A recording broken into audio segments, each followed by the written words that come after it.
Future of making cities. I'm going to talk a little bit about where we are and where we're going. I think this is an incredible time if you're interested in cities. We all know what's going on around the world, and this is an opportunity, I think, to tap into an awful lot of embedded knowledge, collected knowledge, and really, just the example out here, to go out and sort of describe your future city. This is a process I think we need to do a lot more of, so I'll talk a little bit about how that works. What if I told you about an invention, something that helps bring people together, dramatically enhances the economy, provides for security, spurs creativity, innovation, increases our collective knowledge, and fosters personal and cultural bonds? I think we'd agree that's a pretty good thing. I also think in this day and age, and probably in this location, we might suspect that would be an app for your iPhone or your smartphone, or possibly something new coming out of Apple. But in reality, that's what cities are for. Cities are about bringing people together so that everyone can thrive. Everyone can be better, everyone can benefit. That's why we have cities. That's why we had cities 4,000 years ago when they first started, and that's why we continue to have them today. So I think it's very important to turn down the microphone a little bit. Now, a city is not a machine. A city is a very, very complex, it's a system of systems, arguably the most complex system ever created by humans. They're not your classic mechanical problem. Take them apart, put the pieces on the table, and figure out how they work, and then reassemble it. 40 years ago, across the bay at Berkeley, Horst Riddle, who was a professor there, described them as wicked problems, meaning that they are essentially insolvable because of all the variations, all the permutations, all the people who are involved, and the very, very important outcomes. On the other hand, we've been building cities for 4,000 years, so we have some idea of what we're doing.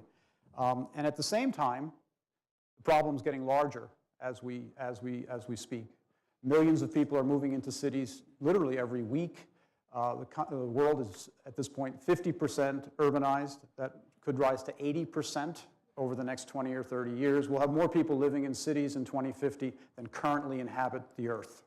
So that's the challenge in front of us. And luckily, technology is helping us. There's a lot of innovative ideas and tools that are coming along to help address that problem. There are some characteristics about cities that I think are very important to understand. This is a map. This is a picture of Boston. I spent a lot of time in Boston. You can see in the foreground you have the North End. Behind that, on the other, towards the middle, you have Beacon Hill. The North End was first occupied in 1630. Okay, so we have almost 400 years of inhabitation on that location. And it works just as well today as it did when it was first occupied. One of the interesting things about cities is that 2.0 does not invalidate 1.0. In fact, around the world, there are cities that are hundreds, if not thousands of years old that still function perfectly well. So we have to take a different approach, particularly in thinking about history, when we think about cities, because a lot of the future of the cities can be found by looking at the cities from the past. So it's very important. It's different in that respect than a lot of current technology. This is a picture of Shanghai, and it illustrates the concept that cities change over time. They molt. Literally, 2.0 arises out of 1.0. You can see the high-rise city sort of emerging from the low-rise city. This gets back to this massive urbanization that is taking place. This is happening in China, in a number of cities in China, notwithstanding the cities that are being constructed de novo. This is very different than what we see here in this country. We are 80% urbanized at this point. Our growth rate is much slower. We have problems, we have issues, but this is sort of an extreme example of the very, very dramatic growth of a city. One of the questions, and I don't know if I can answer it, we can talk about it, is if you grow this quickly, can you in fact survive? Or at a certain point, do you just hit that peak and everything starts to, we'll find out in the next 20 or 30 years. This is another picture of Shanghai. You can see some other examples of that. But the other point is cities are very sticky. Shanghai has been inhabited for 1,500 years. So they're building on top of what already came. Cities are resilient. They will be around for a long time. They won't die off. People talk about Detroit. Detroit is fine. It will become something else. It'll become Detroit 2.0. We can all contribute to that. So there is an enormous resilience in the cities of the world, but you have to, I think, understand, how they operate over long periods of time. Final point of clarification, this is a regional view of Chicago, and you can see the high-rises up against Lake Michigan, and it's very sexy, I think, for us to say, well, it's all about, State Street, or it's all about the Loop, or it's all about Millennium Park. They are part of the city, but they are not the city. The city is, in fact, this entire region, which, if you look at it, only has a very few very tall buildings, and is mostly small, low-rise and mid-rise buildings. There's a lot of green.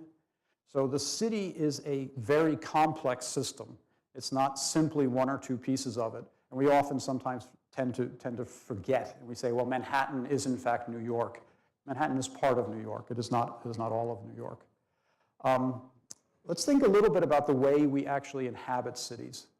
At a very personal level, we can all relate to a neighborhood.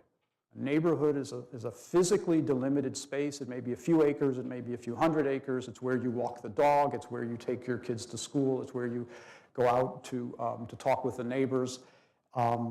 It's very personal to each of us. You could say I have a neighborhood around where I work, I have a neighborhood around where I live, but it's a very, very important facet of who we are as city dwellers, and it is generally best traveled on foot. Then we live at the scale of the region. Many of you are from San Francisco, but I'm sure some of you are from north of here, some of you are from south of here, some of you came across the bay. All of you live in the same general region. Technically, the cities are different, but the region is the same. The region is incredibly diverse. It should provide a lot of opportunities for us. It's thousands of square miles as opposed to the hundreds of acres, and it's probably best traveled on a form other than by foot. It could be by car, it could be by transit. And then increasingly, in today's world, we also inhabit the globe. The globe, if the region is the economic engine of our lives and the neighborhood is sort of the physical, personal engine of our lives, in many ways the socio-cultural engine of our lives is now global. A lot of our knowledge, a lot of our information takes place at a global scale. So we have the neighborhood scale, we have the regional scale, and we have the global scale. And what's kind of ironic is that we tend not to oversee or to organize or to manage and run our cities at these scales. The city sits somewhere between the neighborhood and the region. The region is smaller than a state. We have no global governance. So we have a little bit of a disconnect between how we actually operate our communities and the way we actually inhabit them. Just an interesting point to keep into consideration, because I'll come back to it in a little bit. In recent years, there's been a lot of discussions about sustainability and the triple bottom line, the balancing of the environmental realm, the economic realm, and we'll call it equity, or the social realm. And I think perhaps that may be a little bit of a mistake, because ultimately they combine to create this built realm, this built environment, which is its own unique thing. And the built environment is always contained within a political environment. And a lot of times, the technical answer to a built environment problem is made infeasible by the political environment. So cities are not mechanical problems. They're also not technical problems. They are ultimately political problems, and what works, say, in Vancouver may not be applicable here, or what works in Paris may not work in New York. And so we have to take that into consideration. I'll talk a little bit about data, but political data are just as important as technical data. So, fundamental question that was posed earlier, fundamental premise for the entire month coming up. How are we going to plan, design, and build the cities of the future? Probably the paradigm of post-war America is not the right answer. You can see this is a wonderful photograph from Levittown, built in the 1950s. That's a model that's built predominantly on the notion that uses can be separated and then somehow tied back together.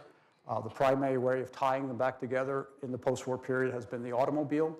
And this is an unfair photo. This is Atlanta, and this is a photo that's about 15 or 20 years old. The interstate is actually wider now. But Atlanta actually has done a lot. I mean, you can fly into Atlanta, and you can take MARTA to the city center, and you can do a lot of things on transit. So it has evolved since the picture was taken, but it still stands as a sort of emblem of the post-war automobile-dominated model of development that we've really adhered to, and in some ways are still adhering to in this country. The fundamental nature of the car is dispersal. The fundamental nature of cities historically is bringing things together. They're in conflict. And for 70 years, we've been playing this little game, balancing the centripetal and the centrifugal and the centripetal, and it's had a lot of impact on us. I've done a lot of work in the last year and a half with the Urban Land Institute around this idea of building healthy places. And it is startling, the data that come out about how the planning and design of your communities, our communities, is actually bad for our health. We've heard about the increase in obesity, we've seen the increase in diabetes, the increase in chronic disease. It turns out that people who spend their time in cars don't get much exercise. And as human beings, we need exercise. And statistically, if you look at cities that are walkable, cities that are transit-oriented, people there are healthier because they get more exercise. I'm not talking about going to the gym, I'm just talking day-to-day, walking around, having a place to go. So it becomes important to people when you say you realize that the choice of where you live is having a negative impact on your life. And so the challenge that was raised by the Urban Land Institute, which is a developer organization, is how can we design better cities? And very interestingly, they're coming back to some of the same conclusions that the people who are interested in sustainability talk about, that the people who are interested in livability talk about. And it's all about how do we make better cities going forward.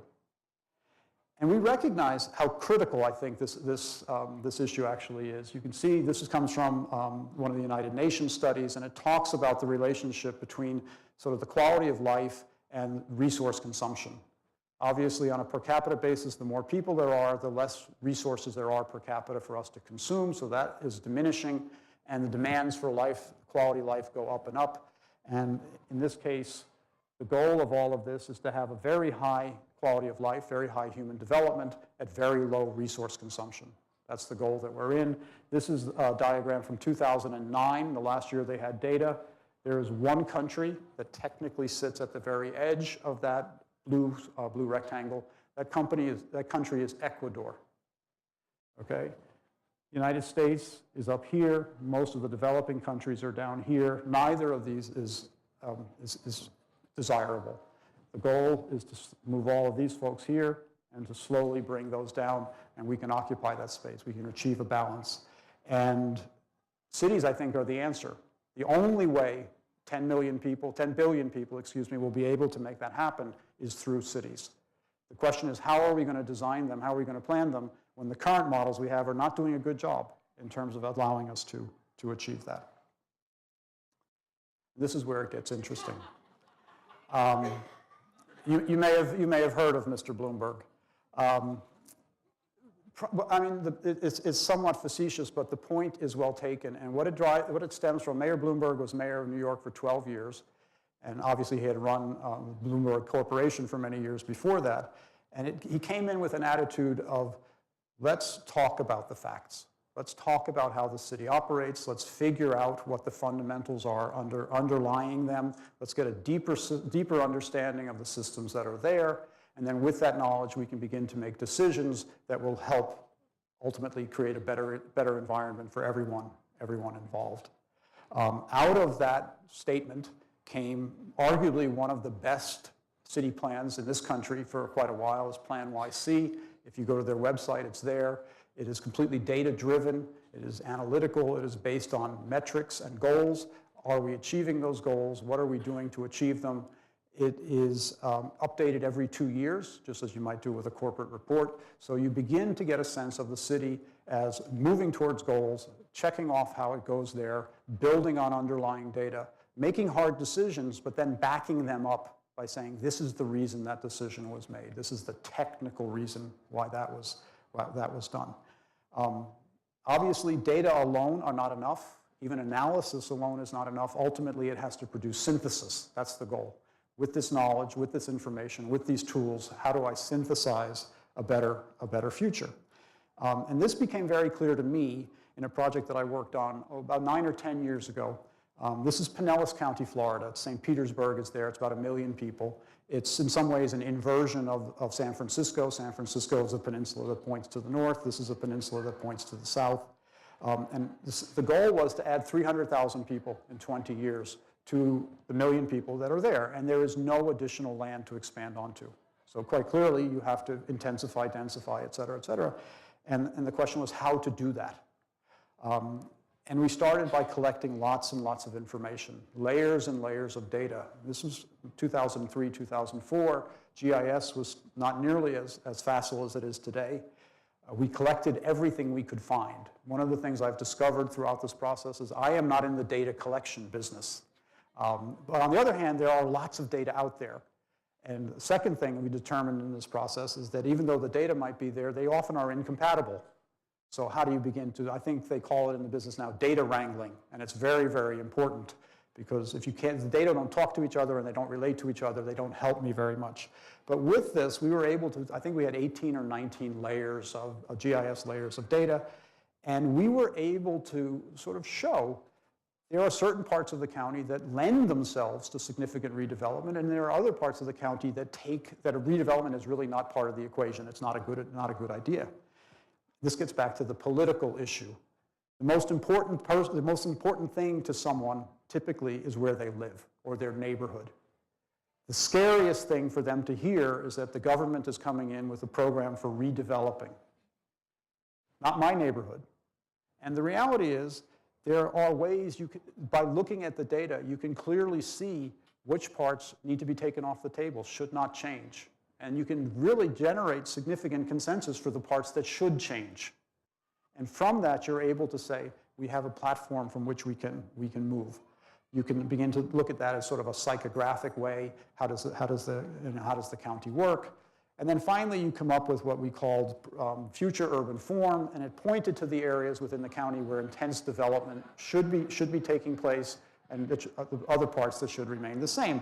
And if you look at this and you squint, you say, well, there's probably a transit system in there somewhere. And the answer is yes. It is built around the idea of adding a light rail system. That system will go to referendum this November. Keep your fingers crossed. Because it's very, very important to add those additional 300,000 people, to create that additional density and intensity, and at the same time improve quality of life. You need to build it around a transit system. So. But this was a way of very logically building up the data, doing the analysis, and ultimately saying, you can grow by 30% over a 20-year period without adding any more land, and it can still work out for everyone. So that was a very eye-opening process for me. This is 2003, 2004. Out of that process, we got into this sort of, let's think about how cities operate, let's think about how they're built, and let's create a little framework. And I present this framework not because I think it's true, but because I think it's useful, okay? At the very bottom, you have nature. Every city starts on a natural setting. And that natural setting has to provide certain things to you or you won't build there. It has to provide water and energy and some access to food, and there's air and resources. And if the site is sufficient, you get those, and you can begin to create you establish a community, or you establish a settlement, and you grow from there. And as you grow, you generate waste. Waste is an important aspect. It could be a resource, it could be a liability. You create buildings, you have mobility systems for transactions. Those transactions turn into an economy. The economy gives spurs thoughts about health, safety, and welfare of the people living there. Ultimately, you've reached a situation where you're stable enough, and we begin to develop knowledge and culture and institutional memory. And at the very top, and it may take years and years to get there, is this idea of aspirations. That a good city is one that allows every person who lives in it to achieve his or her aspirations, whatever they might be.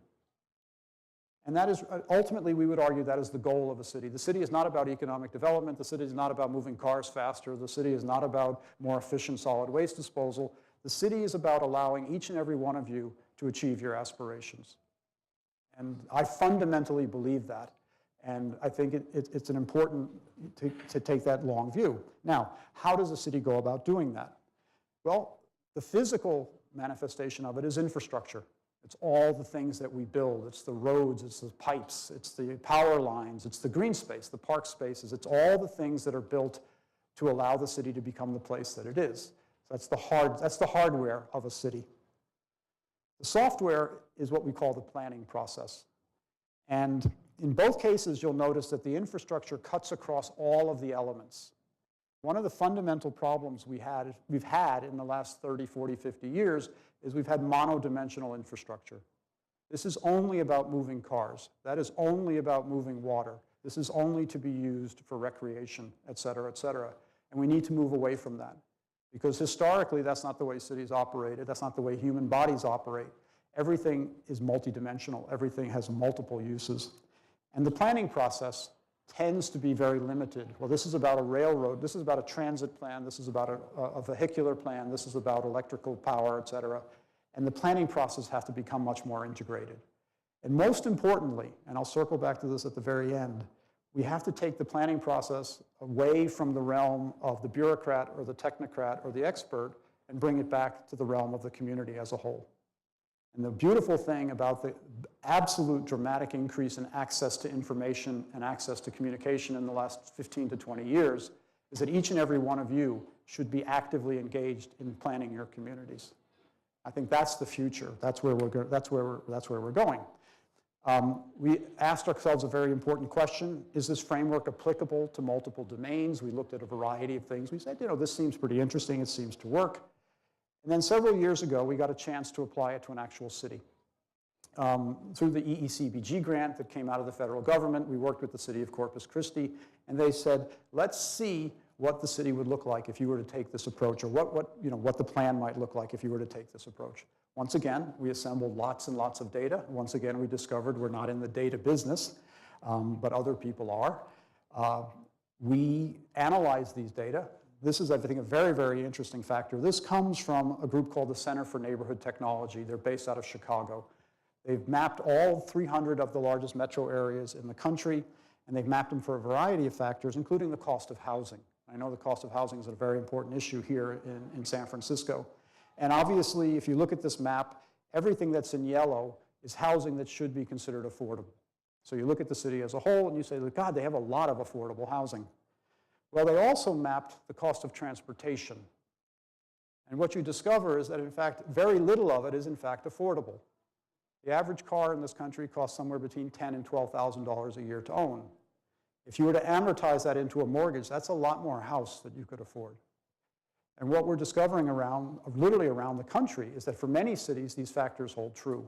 So we take apart the economic data, and suddenly things that seem to be true turn out not to be true.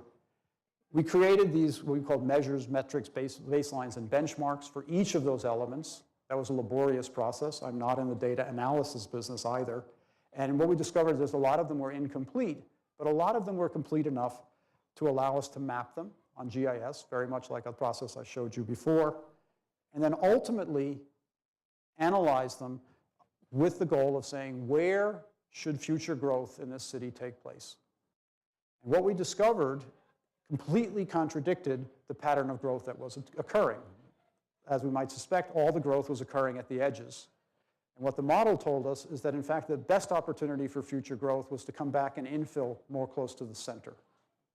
And you can see everything that's a tall or everything that's a dark blue color, those are the logical places to actually start to look to rebuild and to infill and to develop if you're to add more population. And then, of course, you have the actual examples. This is a shopping mall that was in the process of failing, and you can show. And I think we're pretty good at designing good neighborhoods. I think we understand what makes a good neighborhood. It should be walkable. It should be a mix of uses. It should have a variety of housing types. It should be focused, et cetera, et cetera. The challenge is not at the neighborhood scale. The challenge is at the regional scale. The challenge is the big picture, not the little picture, and how to get from one to the other. The technologies are here that will allow us to do that. This is the issue of Geodesign, Esri, which is based in Southern California, the GIS, the originators of GIS, the capacity to map dozens and dozens of layers of information and lay them on top of each other and analyze them and really tell yourself how your city operates, how your city functions. You see this example. This is analysis of Chicago that points out that despite their much vaunted park system, there's large areas of the city that have almost no access to parks. And so that becomes an important issue.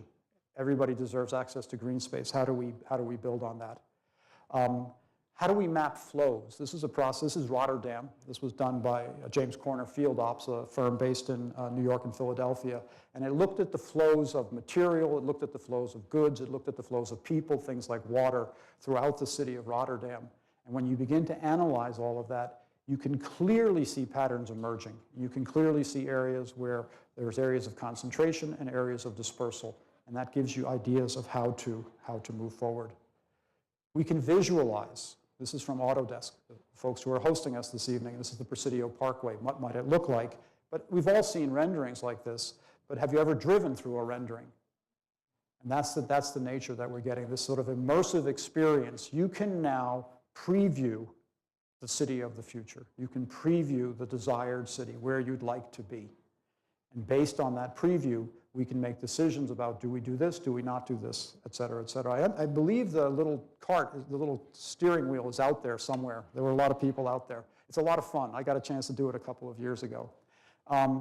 Building information modeling. I'm an architect. I'm old enough to remember having everything drawn by hand, pencil, on Mylar and vellum. Now, of course, you had AutoCAD, and then you got into that, and you have building information modeling, where you combine the best of CAD with a database, and basically everything has information and content. And not only can it tell you how to build things, it can tell you how they operate over time. So these buildings are now essentially living. They're reporting back to you how they're doing. Well, the next step, of course, is to go from building information modeling to urban information modeling, taking that to the next scale. And you can see examples associated with infrastructure. And this photo, this is not a photo, this is a simulation produced by AutoCAD. It should be very familiar. It's taken from a little bit over there. Has content. It tells you how you can query this, and it'll tell you how the buildings are performing. And you can add layers of data. How is traffic flowing? How are people using the spaces? How efficient are these buildings being operated, and how efficiently are they being used? And we are moving into the capacity to simulate the cities of the future, and then make our design decisions based on those simulations. Ultimately, this is by a group out of London called Space Syntax. They've analyzed the city of London. What we're moving towards is what they call the new science of cities, the science of cities. It's very fact-based, it's data-driven. It tells you this is how your city operates. This is how the ecosystem that is San Francisco, the ecosystem that is New York, actually functions. Some of these rules appear to be universal. Cities get more efficient as they get bigger. Cities get more efficient as they get denser. Some of them are very individualized. San Francisco as a peninsula is different than, say, Kansas City, which is in an area where it can continue to grow out. We are at that point where we almost fully understand, we're beginning to fully understand at least the functional aspects of how our cities work. I have 3 caveats to that. We're almost there. The first is this issue of ecosystem services. For millions of years before we got here, the ecosystem that is the San Francisco Bay Area worked pretty well. We've come in and we've changed it. And we probably don't think about it in the same way as the ecosystem, but that ecosystem provides a lot of benefit that we often don't take into account. I think that's an important addition going forward. What are the ecosystem services that underpin what is San Francisco? And how do we attach value to them? That's the first caveat. The second caveat is this idea of full cost accounting. I mean, we all, in every way, shape, or form, we want things to be cheaper for us, maybe more expensive for someone else, but we'd like to defy the laws of the economy. But realistically, we can't do that. We have to be very clear about what things actually cost. Remember, there's 3 components. There's the price, which is what you pay. There's the cost, which is what it actually takes to produce what you paid for. And then there's the value, which is what it actually means to you.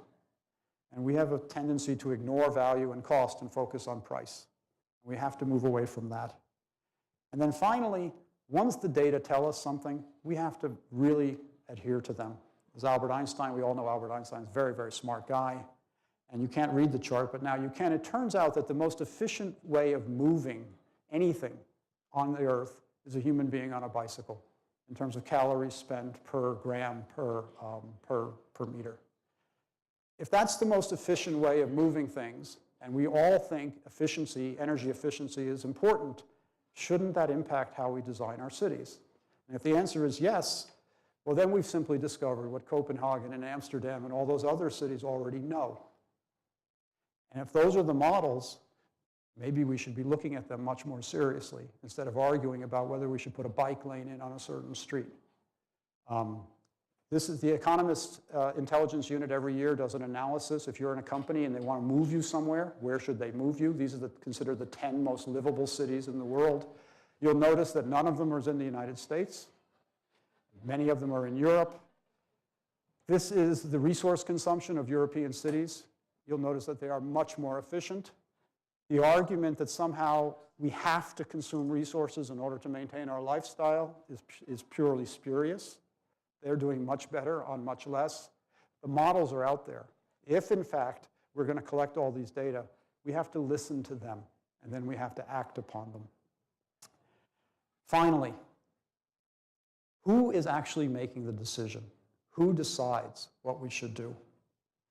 And I would argue with you that ultimately it should be you who decide. And just as there are technologies for collecting data and there are technologies for analyzing data, there are technologies for getting you involved in the process of thinking about communities. MindMixer is a startup based in Omaha, just moved to Kansas City. It's set up by a bunch of urban planners. They do a phenomenal job of engaging the community in the planning process. There are many others like them. I've done a lot of work with them, so that's why I'm showing you this here. But ultimately, the vision for the future city has to come from you. It can't come from the technocrats. It can't come from the consultants. It has to come from you. So the combination of the data that are being collected and analyzed and the vision that comes from you, we all remember SimCity. SimCity is based on algorithms that are made up by programmers. But SimCity for real is based on algorithms that are actually how cities operate. And I don't think it's a game, because it's much too important to be a game. And it's not a thing you can solve. But there is an opportunity, I think, and we'll see it probably in the next 5 to 10 years, to fully engage the communities in planning the cities for the future, planning their cities for the future. And so we end up back where we started at the beginning of this presentation. Cities are the ultimate app for bringing people together. And they are very, very important. And I encourage each and every one of you get actively involved so that your city can be the best city it possibly can be. Thank you very, very much. There's a party to go to.